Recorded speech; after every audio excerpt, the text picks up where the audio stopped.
Hello everyone, আসসালামু আলাইকুম। আজকের আমার প্রজেক্টের নাম হচ্ছে অটোমেটিক ল্যাম্প। আমি মূলত এটা বানিয়েছি যে যখন রাত হবে, রাতের বেলা অটোমেটিক বাড়ির যে লাইটটি থাকে বা ল্যাম্পটি থাকে সেটি জ্বলে উঠবে। তো আমি এখন আপনাদের দেখানোর সুবিধার্থে দেখাচ্ছি যে আমি যখন আমার রুমের লাইটটি বন্ধ করব তখন দেখতেই পাচ্ছেন এই ঘরের ভিতরের যে লাইটটি রয়েছে এটি কিন্তু অটোমেটিক জ্বলে উঠেছে। অর্থাৎ যখন রাত হবে তখন কিন্তু এই ঘরের যে ভিতরের লাইটটি রয়েছে সেটি জ্বলে উঠবে। আবার যখন সকাল হবে, অর্থাৎ আমি যদি আমার রুমের লাইটটি জ্বালাই তাহলেই দেখতে পাচ্ছেন অটোমেটিক ঘরের যে লাইটটি রয়েছে সেটি কিন্তু বন্ধ হয়ে গেছে।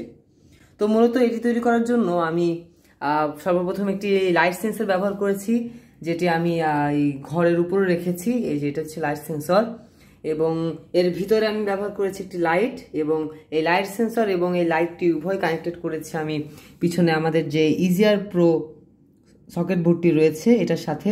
এবং এই সকেট বোর্ডটিকে কানেকশন করার জন্য আমি প্লাগের মাধ্যমে এটিকে কানেক্ট করেছি।